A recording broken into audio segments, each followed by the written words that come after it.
Welcome everyone to the Knitting by the Sea podcast. My name is Lisa and I am Saratoga Knitting on Instagram and on Ravelry, and I welcome you to my home. I live in Marblehead, Massachusetts, which is a little harbor town just about 20 miles north of Boston, and I live in a very old house. It was originally built in 1750 as a warehouse, and it was converted into a residence in 1850. It's been a while since I have been here, and I'll tell you all about what's been happening at the end in our chatter segment. But we have lots to do today. I have some finished objects. I have lots of works in progress. I have the giveaway from the last podcast episode, and we'll do some chatter at the end. So let's get started. Finished objects. I have a few since it's been such a long time. Let's see. The first one I'm going to show you is called the Birds and Ships Cowl, and here it is. Here it's really lovely. I enjoyed making this. I actually saw this first on the Knit My Way Home podcast with Loretta. She had made one, and it really looks beautiful. It's a pattern by Caitlin Hunter, and I link all these patterns in the show notes. But it's really pretty. It has a V neck on the bottom. So you can see here. It's been a while since I knit this, so I think you knit it in one, and then you add it together and knit it around, if I remember correctly. But it was a really lovely pattern. And this is the yarn I used for this is the yarn that Sophia brought me back from her Iceland trip. And so this is really, really special.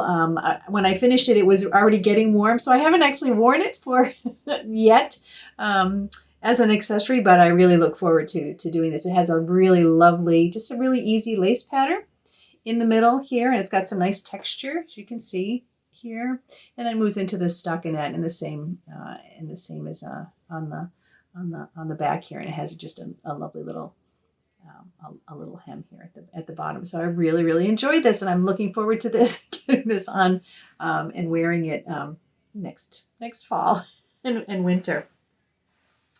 The second project that I completely finished, I think I showed this to you the last time, but it's the Puddle Wonderful Cowl by Tanya, the Sampler Girl. And this is really beautiful. I think the last time I showed it to you, I hadn't blocked it, but now it's blocked out, and it's really just lovely. This again, I used the rest of the yarn that Sophia brought back from Iceland for me, and then I added some farm yarn that I had for some really pretty pops of color. So this is a really lovely little cowl pattern as well, and it has lots of nice texture pieces, and then some really, really simple color work. I'm adding it in here for some interest. And so again, I haven't worn this either because when I finished it, it was too warm. But again, I'm really looking forward to putting this on when the weather gets cold again. Not that I'm looking forward necessarily to that at all, but so this will be utilized in the fall. The third project that I finished is a pair of socks, and I actually have them both completed.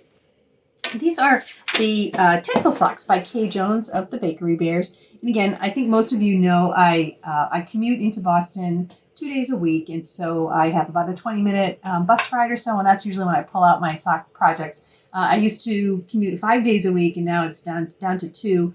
But so I don't get quite as many socks knit in a year anymore. But I usually always have some socks on the needles. And so this is my latest finished pair of socks, and I really like them. You know, I think the Tinsel Socks, if I remember correctly from the when this pattern originally came out, it was a Christmas sock, and I think it was designed to go along with to either do self-striping yarn or to use some scraps of yarn for each of these lines. And so you do like a red and a green and a red and a green, maybe white, and then this little. Well, just to finish up, I was rudely interrupted. We have some road work going on right outside. The gas company was here digging something out. They're gone again, so hopefully I'm in a good shape to finish up here. But I think I was just saying at the end there that that these were originally, you could do these with an advent calendar or with self-striping. So you could do just some single colors in between and then do a different pop of color for the little patterning here. I didn't want to do that. I just had this lovely skein of yarn and I just decided to go ahead and do it. And I really love them. I think they're really cute and colorful, and I am looking forward. Again, I'm not really wearing socks right now because it's a little warm, but I'm looking forward to putting these on again when the fall comes. And then what else do I have next? Oh, this one I've had a great time. I have had a great time knitting this next project. It's called the Arus, and it is a shawl by Natasha Hornby. And Natasha, I didn't know anything about her. I saw her on an episode of Fruity Knitting, I believe. And there was a discount for a pattern, and I really liked what she was doing. And then this shawl pattern came out, and I was like, you know what, I'm gonna try this. I need something like really fun and colorful. And I haven't knit a shawl in a long time. This is knit in DK weight, I believe, so it's heavier. I have not blocked it yet. I will take this over to my mother-in-law's house and use the drying rack out in the backyard to get this taken care of one last time. But yes, this is great, and it uses mosaic knitting, which is part of the giveaway that I'm currently doing. So this is the shawl here. I just love this. I think this is so great. It's huge, so I'm gonna like roll it up here. But this is great. It's rolling up on the bottom because I said it has not been blocked, and there's yarn still hanging off of it. But it starts up here at the top of the shawl, and then you work outwards. So you have a pattern piece, and then you have a striped piece, pattern, striped, and then you move into the design section. And this is mosaic knitting. So this piece of the pattern, you knit across with one color, and then you knit back with one color, and then you knit across with the second color and knit back with the second color. So you're doing each row 2 different times or 4 different times, knit, purl. So you do this back and forth, but it's just so much fun. And you're not worried about carrying 2 colors of yarn across the fabric. Really it was a lot of fun to do. It looks very much the same as if you were doing color work on the back. It almost is like every single row you're doing this twice, so it really feels nice and puffy and padded. Right now it'll probably flatten out once I block it, but this was so much fun. Now, and I have to admit this because this is it's just knitting moment.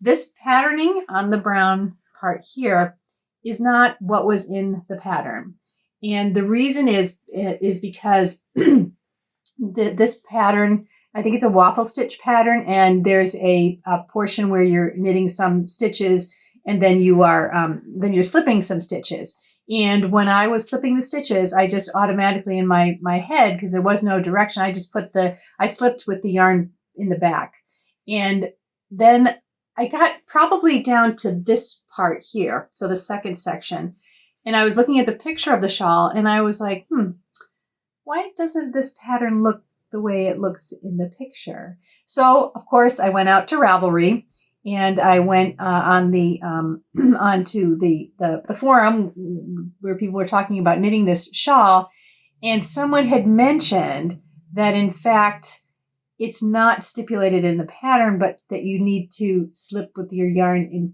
front, I believe. I may have it backwards. I don't have the pattern in front of me. But whatever it was, I was doing the opposite. And again, I wish it had specified that in the pattern, but in the long run, it didn't really matter. I like the way this looks. Doesn't quite look like the waffle pattern in the actual pattern, but this is great. And again, there's no knitting police. No one's going to come up to me and go, that was supposed to be a waffle pattern there, and you've got something completely different. So I really don't mind. And when I was already down here, as I said, and I was not about to rip it back and start again. There was really no reason to do that whatsoever. I am just really, really pleased with this. It will block out bigger than it is now. So this is going to be something I am just going to wrap up in next winter, whether it's at my desk working, whether it's downstairs watching television. this will be a perfect thing to just to have around and really just wrap up in. And I'm really looking forward to this. I enjoyed this so much. I can't even describe how much I enjoyed knitting this pattern. This was so much fun. So again, if you haven't had experience with mosaic knitting, another pattern to take a look at, because it just looks beautiful, and you're just not floofing around with more than, knitting with more than one color at a time, or one strand of yarn at a time. So really, really, really happy with this. And again, it's pretty darn big, but I'm really looking forward to getting this blocked and done. The last, dropped my notes. There we go. And the last piece that I wanted to show you, I finished this a while ago. This is the another version of the In and Out Raglin Sweater by Ivana of the Republic of Me. And this pattern is a free pattern on her blog. I'll link to it in the show notes. And it's really a recipe for a very simple raglan sweater. One that you can, once you've made it once, you can decide what you want to do maybe on your next one. You can make a turtleneck. You can make a crew neck. You can make a rolled over neck. You can, she has a version where she's put some cables in the raglan decreases or increases. Really, really pretty. And the latest one that she did, she actually put some color stripes in the arms, did a different color down at the bottom near the hips. So this really is just it's really just, a recipe. You can make it whatever you want it to be. And once you get your numbers, you just need to, you do some measurements, and then you do a gauge swatch, of course, and you see how that matches up, and then you know exactly what to do for the entire sweater. Now, I will say this is the second one that I have made. I did make the first one I made out of this beautiful burgundy yarn. I don't have it down with me yet, and I did not pay attention. So again, it is just knitting, but I wasn't paying attention when I was doing it. I was on vacation, so that's probably the other. Oh, sorry, hit the camera there. I was on vacation, and so that probably was a little bit of an issue. But I wasn't paying attention, and I ended up knitting the sleeves too tight. And I didn't try the first one on, but then I just used the same measurements on the second sleeve, and they were both they're just too tight at the top of my arms. I can wear it. But again, I'd rather, I'm keeping it, and I might just unravel it, either just unravel the arms and redo them, or unravel it and do the whole sweater again. I can't remember if I could just take the arms out or not, but I'll have to look at that. I'll have to look at the recipe again. But anyway, but I really enjoyed the process of it. I enjoyed it so much that I decided to make a second one. And this is yarn that I purchased. I think it's Ella Ray. I don't have the tag anymore, but I purchased this lovely greeny, yellowy color when we were on Cape Cod for our vacation at the Black Pearl yarn shop down there. And so in Sandwich, and I had a wonderful, I just poked around in there and looked at it and found this yarn. And I think it's just great. It's a very different color for me. I mean, I'm drawn to this, but when I wore it the first time at work, and people were like, wow, that's great. That's a completely different color for you. And I was like, yep, I'm really kind of happy to have just kind of gotten out of my comfort zone with colors. But this is great. Again, I just did a turtleneck on this, and you can see here's all the raglan increases for the arm. And I did this the right size this time, so it's actually a little bit oversized, which I like. And then on this version of it, I just let the sleeves go. I didn't do any decreases, so they're just kind of a little bit of a bell sleeve. And the bottom is just I just bound these off down here, so it curls up like this. So I'm really, really happy. So this just goes up just a little bit above my wrist. So if I wear a bracelet or a watch or something, you can see that, and that's not going to interfere with it. And then this is just down to my hip. So I really, really enjoyed this. And as I said, I will be making this again. I'm going to show you some yarn, some spinning that I did. I haven't quite decided if I'm going to use that for this sweater, but this would be great in hand spun. So I'm really looking forward. This was perfect. I know the right measurements for myself now, and I'm really, really happy. But again, this is a free pattern. It's on her blog. It's a recipe, not necessarily a pattern. but it's on her blog. So as long as you can take your measurements and if you do a gauge swatch of the yarn and the needle that you want to use, you'll be off to the races, and we'll really enjoy this. And it's just really simple. And as I said, you can make any kind of embellishments or changes to it. So every sweater you make doesn't have to look just plain. Every sweater that you make with this can be completely different, and no one would know that it was the same sweater pattern. So really, really happy with this. As I said, I did get a couple of wears out of this at work. And again, it's a little bit too warm for that. But again, this will be heavy in my rotation in the fall. So I'm really looking forward to it. Plus I used it with the yarn. And I should say that I used the LRA yarn, and then I added a strand of lace weight. It was probably a lace weight mohair. So it's a little bit, just a little bit fuzzy, but it just made the entire sweater super, super soft. I often like to do that. So it's a little bit marled, but that's because of the white, the off-white cream lace weight that I added to the LRA. So really super, super happy with that. So that is all of my finished objects for right now. So let's move on to some works in progress. Works in progress. I have a few to show you. The first one is my next pair of socks. They're called the RZA Socks, and they're by Grumperina. They are from, I don't remember, I don't have them in front of me, but they're from a knitting magazine years and years ago. But you can still find the pattern on Ravelry, which is what I actually did. I had the paper copy of this pattern for years, and then I couldn't find it probably after one of our moves. And so I actually went to Ravelry, and I was able to find it and purchase it and download it there. So that was really helpful. I love this. I love this sock pattern. It's really simple. It's brioche. It's basically a brioche rib. All the way up, but just one color brioche I can handle. I just can't do the 2-color brioche. One color brioche is fine, but I really like the way it looks. I'd say I've probably made at least 10 pairs of socks over the years with this pattern. So it's really, really pretty. And here, you can see it here.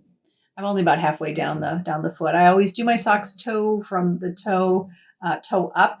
And so this is what this is. So this is the top and the bottom is just stockinette.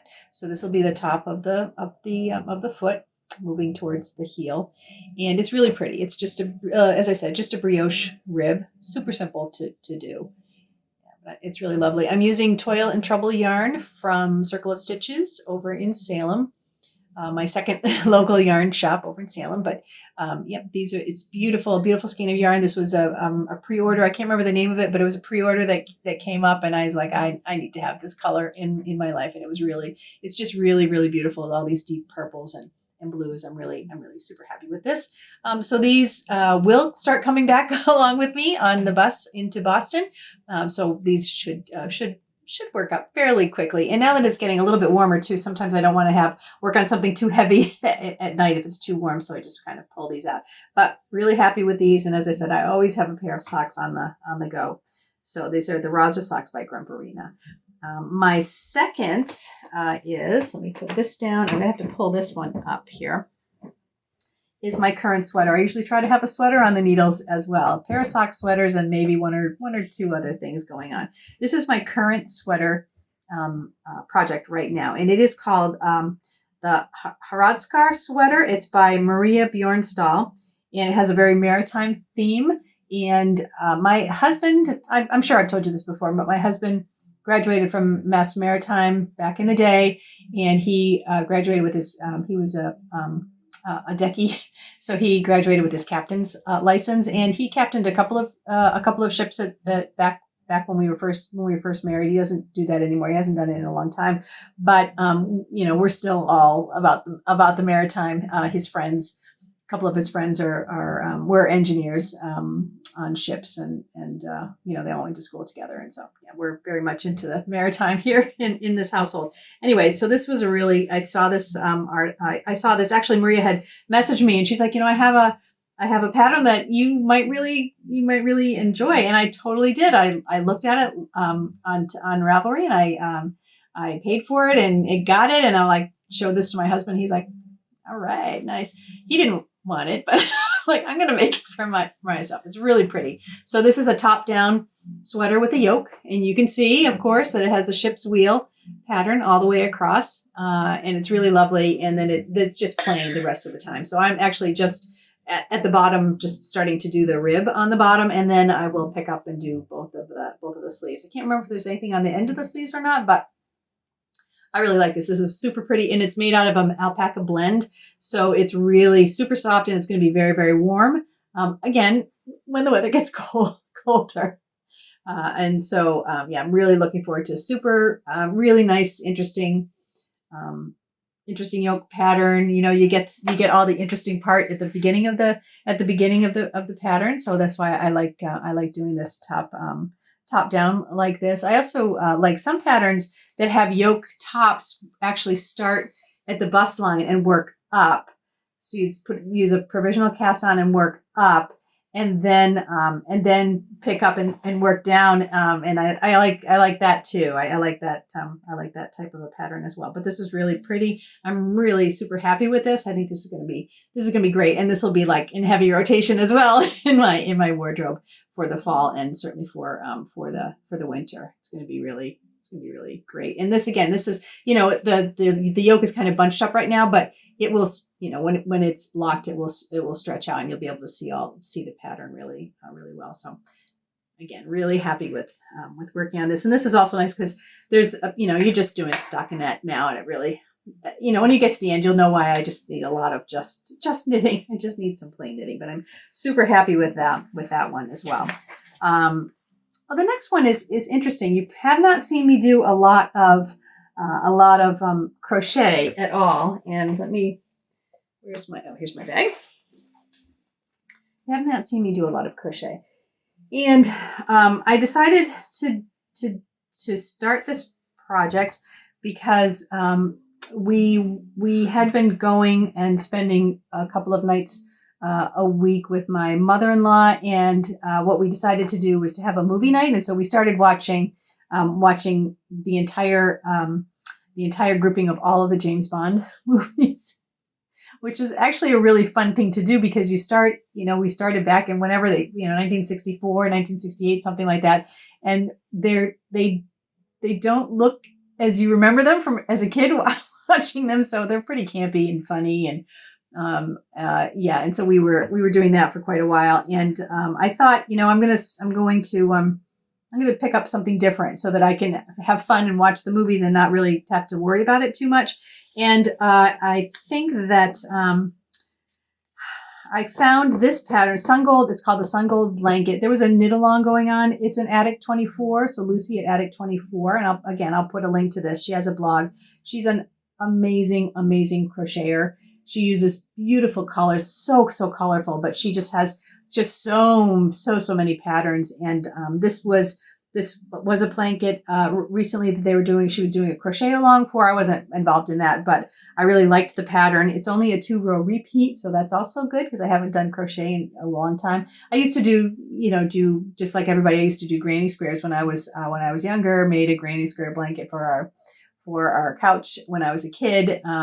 And then I kind of moved into knitting, and I didn't really go back to crochet too much, but I thought this would be a nice, and I just found some, it's not the yarn is nothing fancy. It's just some really basic workhorse yarn. It's probably mostly acrylic. I don't have it with me. I can't remember what it is, but it's nothing fancy. And I am not in any particular rush with this, but the patterning itself is really pretty. So I just have 2 colors. So I'm basically doing one repeat with one color, and then switching it off and doing one repeat with the second color, and just striping it. So I thought this was really pretty. It reminds me, it's not granny square obviously, but the color of the blanket that I made when I was a kid for my parents' couch was this olivey green color, and so that's why I kind of picked it, and then got this greeny gold to go with it. So that's really kind of what it was reminding me of. But it goes quickly. You know, I'll sit down. I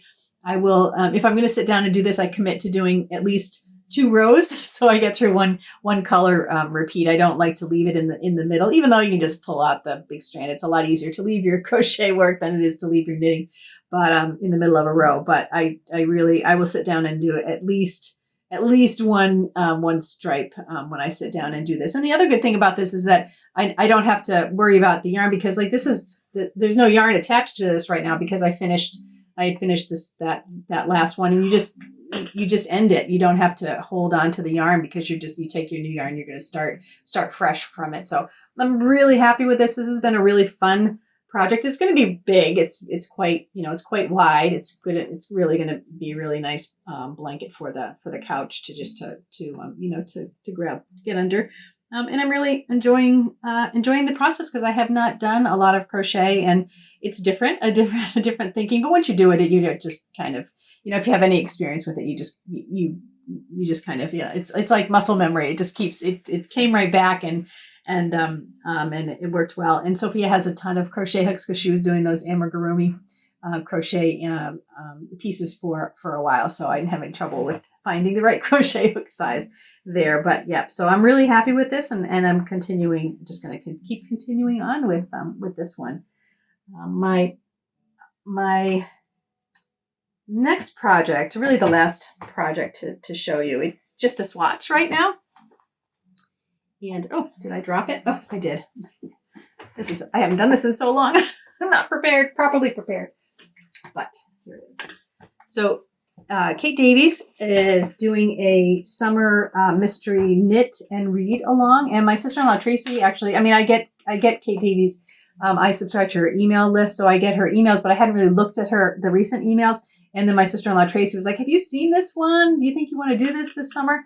And I looked at it. I was like, "Oh my gosh, what could be better than a knit along with a mystery read along?" And we're reading mysteries by Marguerite Allingham, and so you might know her. One of her detectives is Campion, and back in I want to say it was probably the early 90s. There was a Masterpiece Theater here, and they had a series, or not Masterpiece Mystery series on PBS, and it was the Campion Mysteries. And they were just really, they're just fun. The books are better than the show, than the TV show, but still, it's kind of a fun thing to go back to and go, oh yeah, I remember watching this when I was a lot younger. But yes, so it is. It's a mystery shawl knit along, and we're using different colors of yarn. I think there's 5 different ones. Let me see, 1, 2, 3. Yep, 5 different colors, and then all the way through the knit along, she'll be. Part of it is she's releasing several patterns within this knit along, and it's all summer, so it's already started in April, and now I think it goes all the way through August and maybe into September. So that will be really nice, really nice to do. I thought it would be a really good thing to just kind of like ease my brain this summer. But yeah, so I had some knit picks. I did have some, but I didn't really, they weren't completely the colors that I was looking for. So I'm going to stop you here and grab what I used. So to pick my colors, I used this particular book. It's called A Dictionary of Color Combinations. And I believe it's Japanese. See it here. I'll put a link to it in the show notes. I actually heard about this again on the Fruity Knitting podcast. I think Andrea was looking for colors, and she got this, and it looks like it's going to be expensive. It's really a very inexpensive book. I think I just got it off of Amazon, and it's really terrific because it puts together different colors for you, so you have an idea of what you might be looking for. If you're looking for 3, if you're looking for 4 colors, kind of just gives you an idea of how things might look together, and so I just kind of thumbed through this for some inspiration, and this was kind of where this color combination was kind of what I was thinking about, since it was a spring summer knit along. I thought I was like, well, I'd do some dark greens and some dark reds, but I was like, maybe I should have a little more springy colors and still have a little bit of a darker bent to it. I'm not a real big fan of a lot of pastel colors, so this was kind of a compromise, and I really was drawn to this. I kept coming back to this particular grouping, and I really liked it. So that's what I was looking for. So what I ended up doing is I got some Knit Picks palette yarn again. Knit Picks again is just kind of workhorse yarn here in the United States that you can get. And this is the color combination that I chose. So very similar. We have a really lovely pink is our light color. There's a medium kind of a dusky purple. And then this red is the pop color, and then a really purpley pop color, and then more of a reddish brown here. So I didn't do a really dark color on this one, but that was my color inspiration. And now I'm doing this. This is just my gauge swatch. I should do another repeat of these rows and just make sure everything is okay. But it's just a shawl, so it will be perfectly fine. But I'm really looking forward to this. I think we get the first clue in, I think, maybe 2 weeks from now. So that's really nice. I already started reading the first book. I'm really enjoying it so far. So that's really just lots and lots of fun. I'm looking forward to it. I've read Marjorie Allingham when I was younger. I haven't read any of her mysteries recently. So that's really actually very, very nice.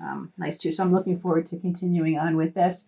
And hopefully next time I'll be well into the shawl and I'll be able to show it to you. And then, as I said, it has some other patterns. So I'm not sure what or when I'll be doing those, but that'll be really fun to take a look at. And my sister-in-law Tracy is doing this as well. She has a little bit of a different color palette than mine. So I'm looking forward to kind of doing this with her as well. So that'll be real fun. The last thing that I wanted to show you, finished, but kind of a work in progress, because I'm not quite sure what I'm going to do with this, but I finished up some spinning, and it is Romney that I had purchased back probably about a year ago now from a friend in the group that I was doing the Epic Blanket with Patricia last year. So she had some beautiful Romney, and I ended up getting some from her and ended up spinning this up. So I actually got 3 skeins of it from her. And I've done this before. I like to do this when I spin up the Romney was the gray, and then I applied it with lace weight, a silk mohair blend of lace weight in black, a really dark gray. And then it just kind of gets me the extra bang, because I get all the length of, I'm not doubling up the actual hand spun. So I get like double the length of the hand spun, because I just keep the whole thing, and I'm not splitting the bobbins in two to throw them together. And I really like a look of a marled look too. So that's really nice for me. So this will probably be, it might be maybe like I don't know if it'll be a flax sweater, or it'll be some other kind of a smaller sweater, I think, that I will probably do. I haven't made a decision yet, but since I have 3 skeins, it's probably about 900 yards of it. So I should have enough to make a smaller sweater. So I'm looking forward to that. It's really super soft, and I am really, really happy with that. And I finally got this off of the wheel. So now I have some really pretty, some other pretty multicolored roving that I'm gonna get back to. I've done a lot of plain spinning over the last year and a half so it's plain gray or brown, and so I want to kind of reach back in and get back to looking at some more colors. And I have some Rolegs that I want to get to that I purchased like 2 years ago, and I just haven't gotten to them. So I really want to kind of bring back some more color into my spinning. Not that this isn't beautiful, but I just want to kind of roll it back and go back to some, get some color on the wheel as well. So I'm really super happy with these. Glad I got this done and got this all plied up, and looking forward to kind of cogitating and thinking on what I'm gonna make with it. But that's it. So now let's go on to the giveaway.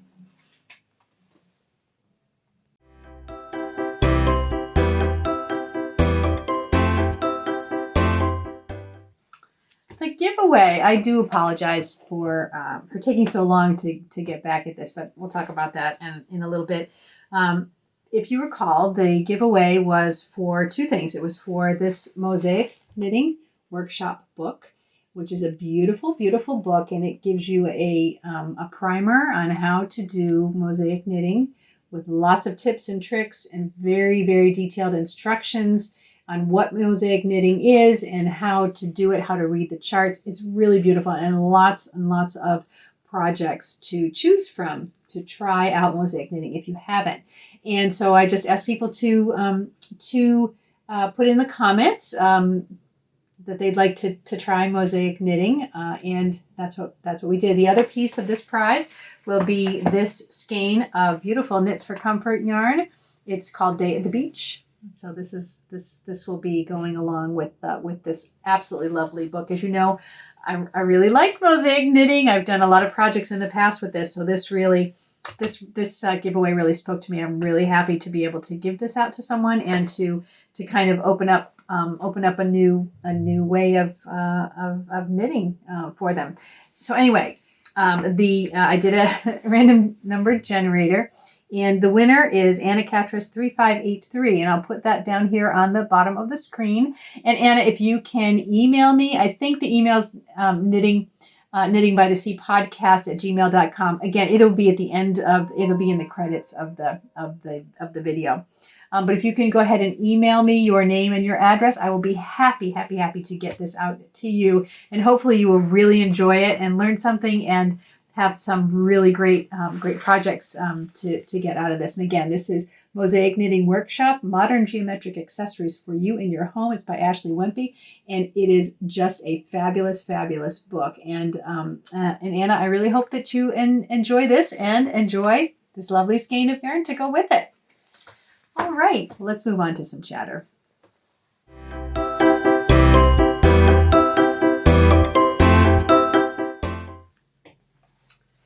Well, what has been happening and what has kept me away from podcasting for so long? Many things. The last time I podcast was in November, and that feels like a lifetime ago right now. If you'll remember at the end of that, well, a couple of better things first. You'll notice I have different glasses. I had both eyes worked on. I had cataracts in both eyes, so I had them both removed and new lenses put in. It was life-changing. Cataracts are really terrible when they really start getting going, because it's as if you're looking through a really badly scratched piece of plastic, and it's very hard to drive at night because the lights are just really bright, and you see double, and everything. Your glasses just don't work. You can't see distance, you can't see close up. Everything is fuzzy. It's very frustrating. Especially working on a computer all day. It really got to the point where the ophthalmologist was like, "Yep, it's time to get it done." But of course, that also takes time because they do one eye at a time. They don't do them both at the same time. So I had one done in November, and then I had another one done the other one done in December. You have to use a lot of drops 3-4 times a day. It's a little confusing, but you get through it, and it is absolutely phenomenal. So these glasses that I'm wearing right now are only for close-up work. I only have to wear glasses for reading or for work on the computer. When I'm looking in the distance, I can see everything. It is literally life-changing. I can drive at night again comfortably. I mean, I could drive before, but comfortably driving at night, it is absolutely amazing. I can look across the harbor and see everything. I haven't seen clearly distance, and I don't even know how long. Just don't even know how long it has been. So this was life-changing, a life-changing experience for me. So, but I do need them for close-up work. I even have. These are just close-up glasses, but I actually have a pair, and they're super cheap. They're just from the groceries, from CVS, from the pharmacy. Just a couple of degrees of magnification to read, so I don't have to actually have a prescription anymore for glasses. And then I actually got some true bifocals for when I'm working at night, watching television, so I can see close up in my whatever project I'm working on, and I can also see the television because it's just the regular glass at the top. So just to watch the television on the couch and be able to see it, amazing. It's those little things. It's the little things in life that make you different. You don't know how bad it is until you have it done.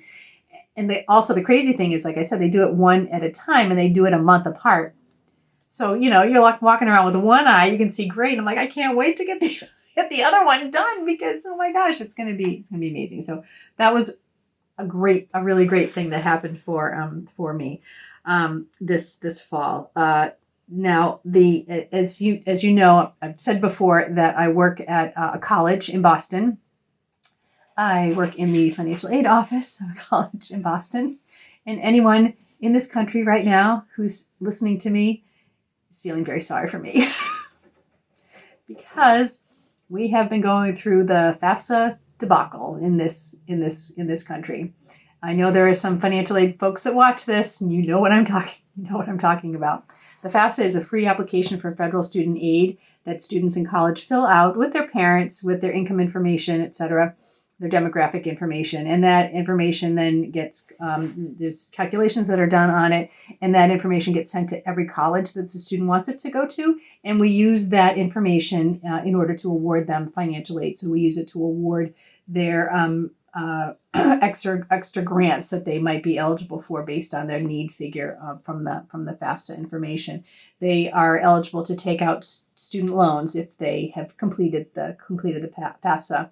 Their parents are able to take out additional loans for the student as long as the FAFSA is completed and everything is correct. Well, this was the year, I think 2-3 years ago, Congress in this country passed a couple of different laws that required the FAFSA to be changed to, it was some huge, 136 questions. It was a lot of questions, and it had to come down to a really small. So just, I don't remember what it was, but say it's now from 136 down to 36 questions. Well, you can imagine that this has been in this FAFSA process has been going on for years and years and years and years. So the federal system at the federal level has been set up for years, probably with some archaic computer technology to deal with these 136 questions and just churn it through, get the information out to the families. The FAFSA usually comes online for parents and students to complete on October 1st. They use tax information from 2 years prior, so that shouldn't be an issue. That tax return should have been already done and dusted, and so it should be fairly easy. It was always fairly easy to come up and just plop information in and get the FAFSA done. Schools would then start receiving the FAFSA information probably around October, at the end of October into, and then through the beginning of the year. Most schools were then able to process a financial aid award letter for incoming freshmen for the upcoming year based on this FAFSA information, usually by sometime either late December or into January. And that process would usually go on from December and through about March, sometimes into April, because the usual deadline for accepting a college to tell them you actually want to go, the deposit deadline is usually May 1st. So that's what should happen. That's what has happened for years. Every school in the country knows that this had happened. We have the processes to grab the information from the federal government, make corrections to it, send it back, get the corrected information back, etc.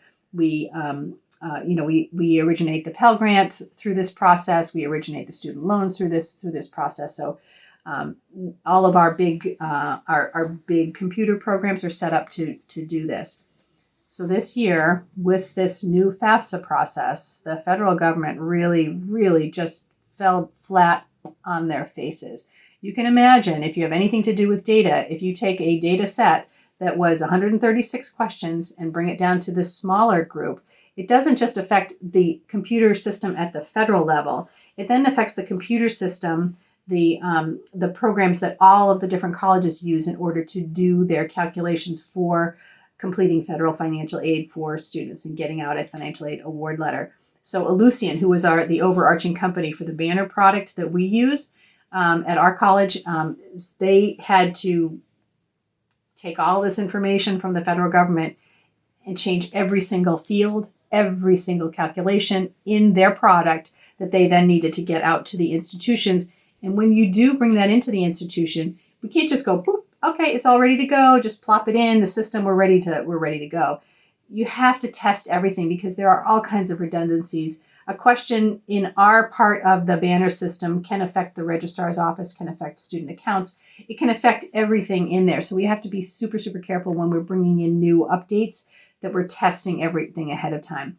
So this year, because the federal government wasn't on time making their changes, they were unable to open up the system to students and parents until the very, very end of December. Now, remember what I had said is that normally schools have already been getting that information since October, and they are almost ready to send out financial aid award letters. The students couldn't even begin to fill out that form until the end of December, and most of them had difficulties well into January, and that backed everything up. We did not start getting ICERs to process until March. We normally get them in October. March. So every single thing is pushed back. There were it was a debacle from start to finish, and it still is. We're still having problems and issues with the actual information, the FAFSA information that's coming in from the federal government. They had hundreds and thousands of files that they failed to do a correct calculation on. So those all had to go through the system again. And then they had an issue where they pull in information directly from the IRS. There was a problem with that. So thousands of ICERs had to go back through that process again. So we still are not at the point where we are confident that every single FAFSA information, or called ICER, that we have on our campus has been through all of the checks correctly, that it's the corrected one, it's the final one that we can use to do our awards on. So, and this is not just me, this is across the country. Every single financial aid office, every single college across the country has been dealing with this. And so most schools are having to push back their deposit date from May 1st to June 1st. And as you can just imagine, that just roller coasters everything. It snowballs because the schools, the higher ups at the school want to know exactly how many students, because that's going to depend on what their budget is that they have to put together by July 1st. I have been in financial aid for years and years and years. I have never felt as much stress and difficulty as we have had this year. And it is far from over. It is far from over. I am so thankful that I happen to have a great staff. We brought on 3 new people this year at really high levels in financial aid. And so that has been a godsend, because for a long time, it was really just my director and myself. And if it still had been that, we wouldn't even be able to breathe. I don't even understand. I don't even know how we would do it. But so this has been incredibly, incredibly difficult, stressful. If you know any financial aid administrators, give them some love, because this has been absolutely the worst season we have ever had.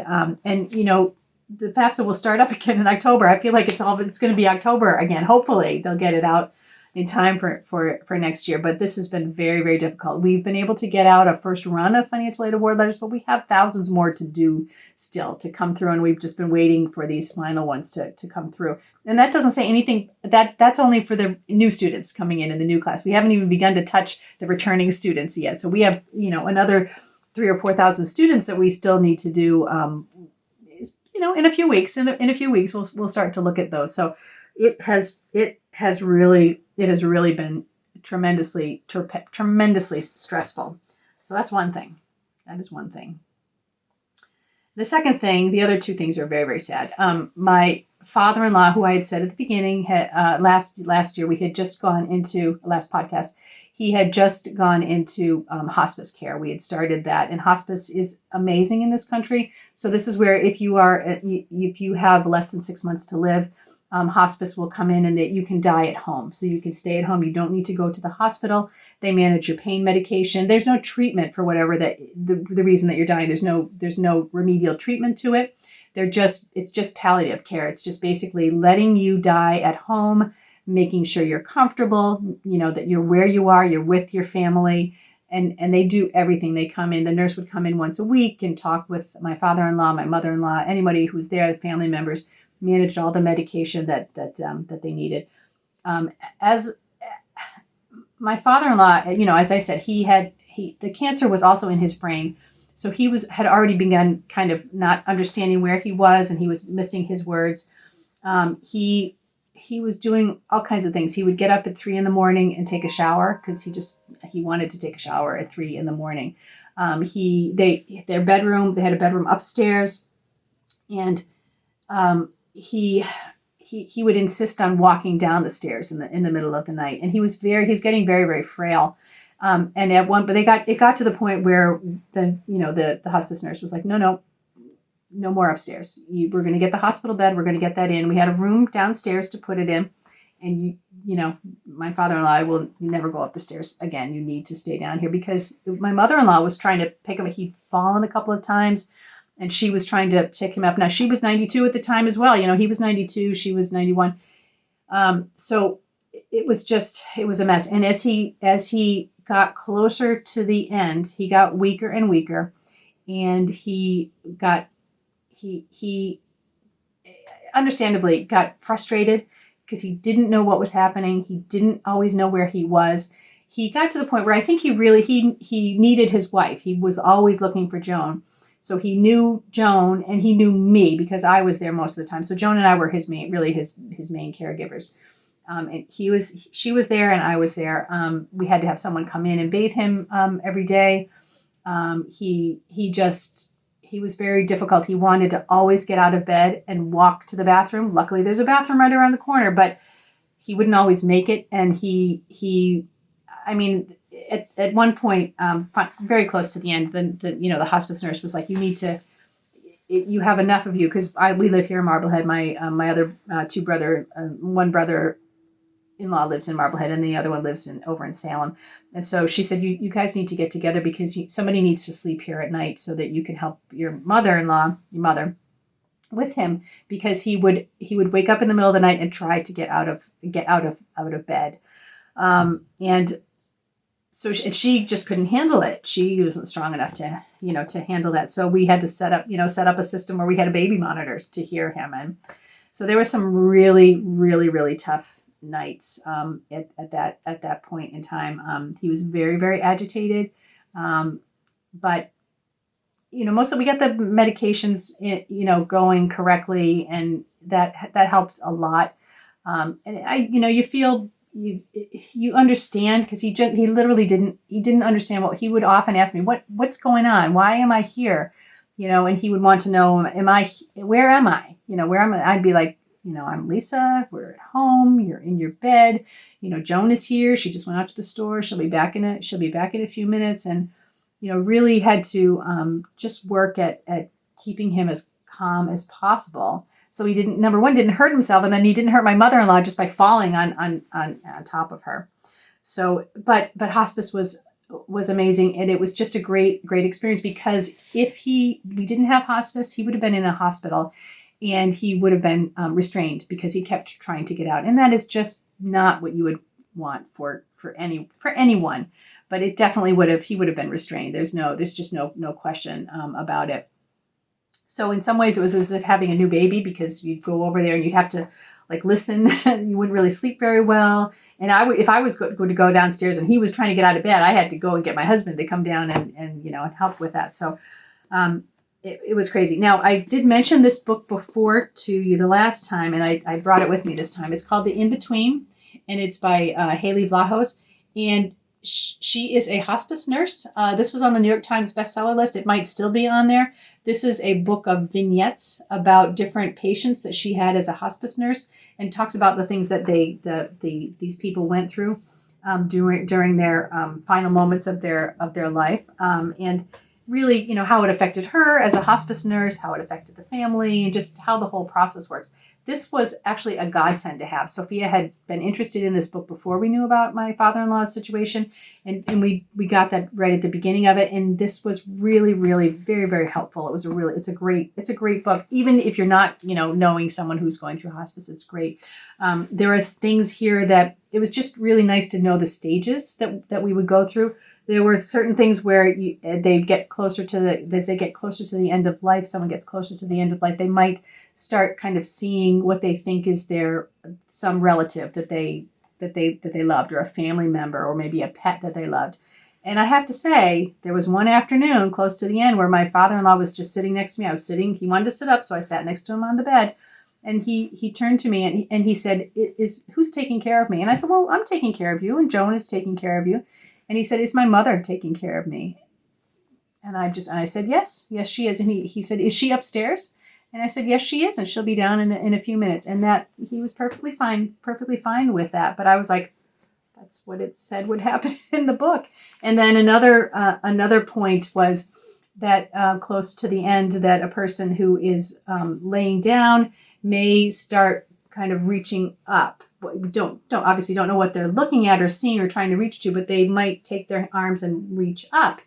And I was sitting with him one afternoon, and he took his arm out of the blanket and he started looking up and reaching up, and I was like, oh my God, this is exactly what it said in the book. But he kind of got to the point one, and another thing is that people often have a burst of energy at the very end of life, and he did one afternoon.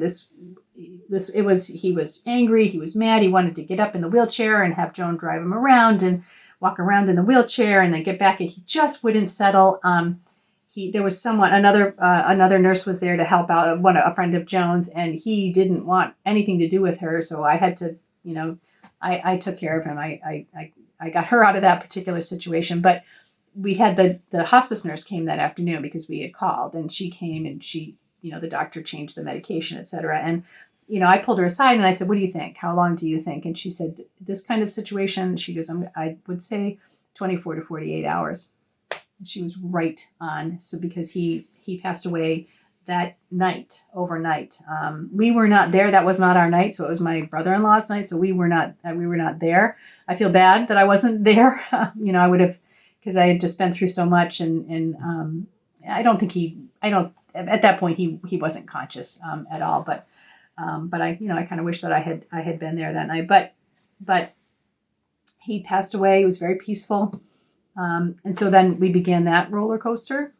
So we took care of all that.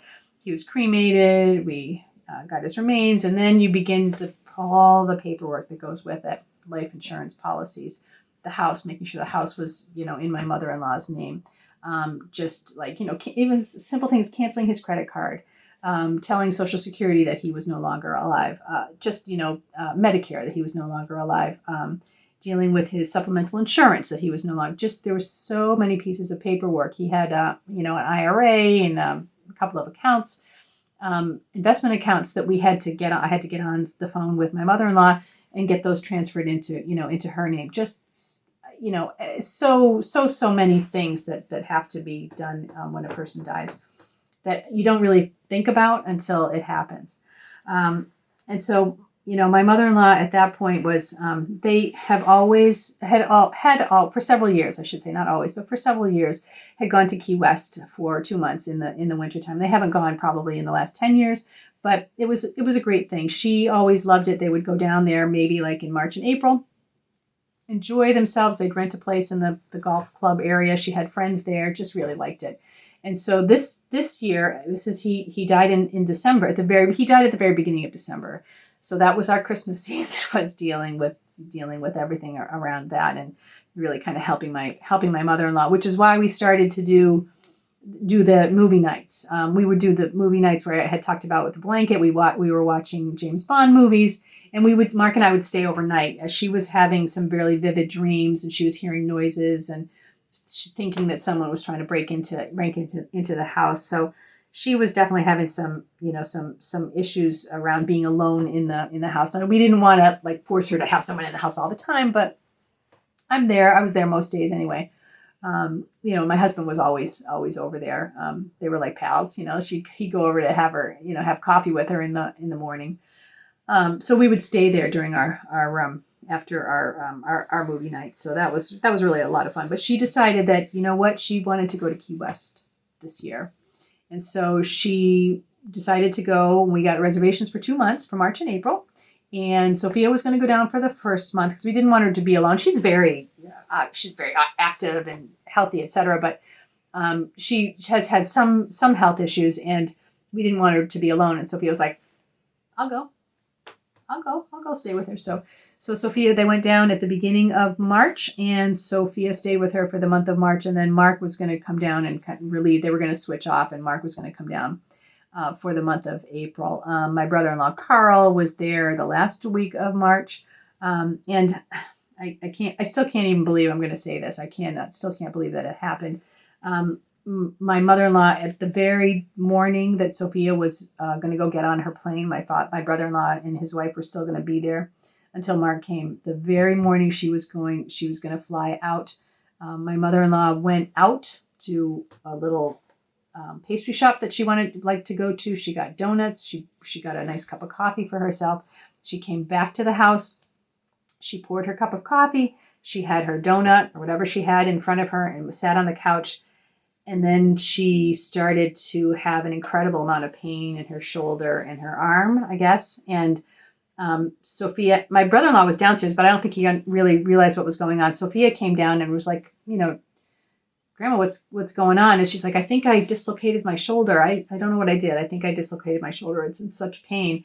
And so Sophia and Carl were like, so, well, let's take you to the emergency room, literally 3 minutes away. It's right around the corner from where she was. So Carl went to get the car. Sophia sat with her and she's like, I don't know what I did. It's so painful. And Carl took her to the emergency room. She walked in. She wouldn't use a wheelchair. She walked in. They got her into a room. And apparently she asked for another pillow and she had a seizure and she had a heart attack and she died that morning. So you can see where this is going, why I haven't really been very, active on social media or doing the podcast. It's been incredible. We just finished doing everything for my father-in-law, and then my mother-in-law passed away as well. And my poor husband feels so bad about it because he was literally going to be there 2 days later. And he's like, why couldn't I have been there, with her when it happened? But, such is life. She never knew she was having a heart attack. She thought until she passed out, that she thought she had done something really bad to her shoulder. So, in the long run, that's really good. But so she only, my father-in-law died at the beginning of December and she died at the end of March. So she literally had 3 months, 3.5 months on her own to kind of kick back and start to understand what was happening and just enjoy herself. So it's just been nuts. And so, of course, when that happens, that's a whole different thing now, because then you actually have to have the will executed in this, in this country. There were just some issues with the will. She was considering changing it, and she was probably going to make some changes to it. When Mark came down, they were scheduled to have a Zoom appointment with her attorney and make some changes at that time, but that did not happen. And so the will as it stands is the will. So there's some family issues around that, which I think are resolving themselves now. It has to go to, it's called a probate in this country. It has to go to probate, and the court has to say, yes, so-and-so is the executor based on what's in the will, and the executor then has the option to distribute the assets to the beneficiaries in the will. Well, she has a house, so now we have to sell the house. And she had spent a lot of time over the last 3 years just cleaning a lot of junk out, but you don't even understand. I look around here, I'm like, there's so much stuff in this, and you can't see it, but there's just a lot of stuff in this room. And you just like, oh my gosh, you just have so much stuff. So, what you have to figure out what you're going to do with all of that. Then you need to do to fix it before we sell it. And it's a lot. And the paperwork that goes along with a new, all of this stuff, all of her different accounts now have to go through the probate court. And it's just, it's a lot. It has been very, very, very stressful. Half a year. I'm going to be happy to have this behind us. It's going to be crazy. So we have been, as a family, it was tough for Sophia to be there. It was tough for my husband to miss her at the end. He had to go down, and so he and Sophia stayed at the rental apartment that they were in. It was still hers for the rest of the month of April, but They, had to clean that up. They had to take care of all of her clothes there.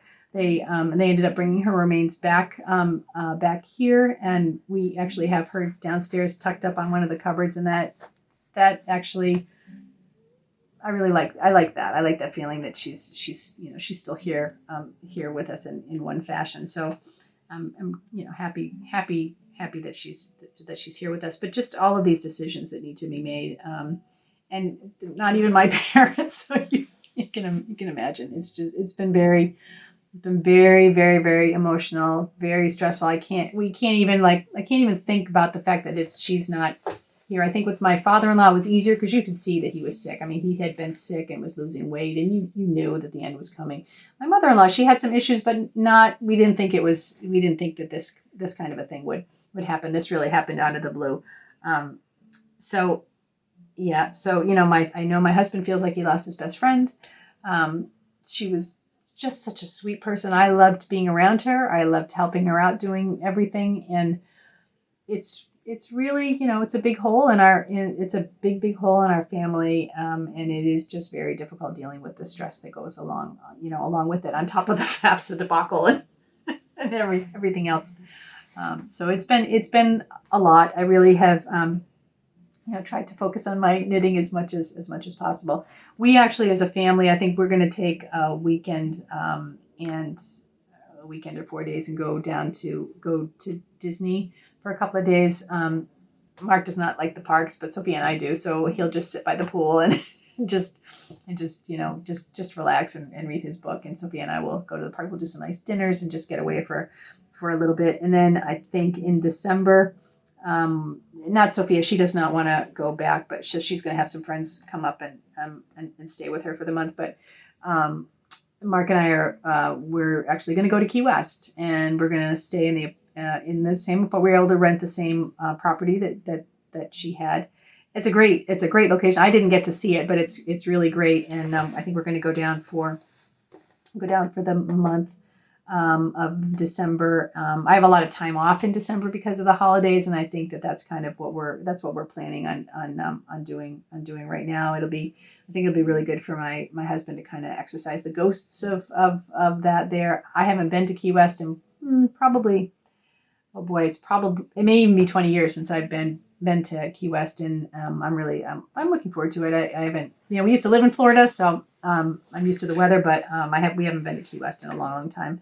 So I'm looking forward to that. I think that will be a really good and needed getaway for us. And look forward to that.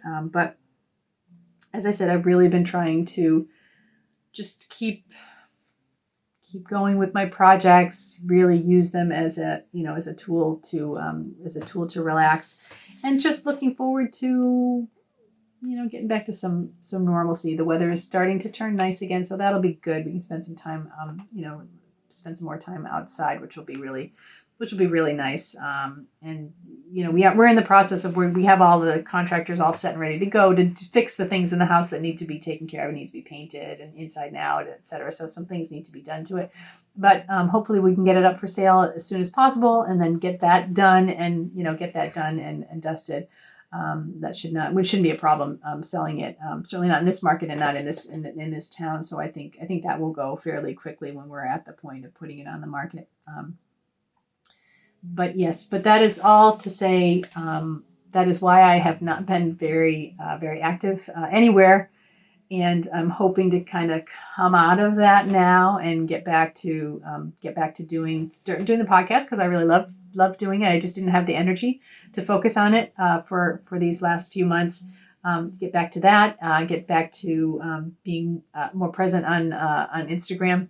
And really just kind of looking forward to getting back to some normalcy. So just remember, again, I said this before, but hold your knitting close. It is a gift to us to be able to have a craft that we can weave things through our hands that we can use in our lives.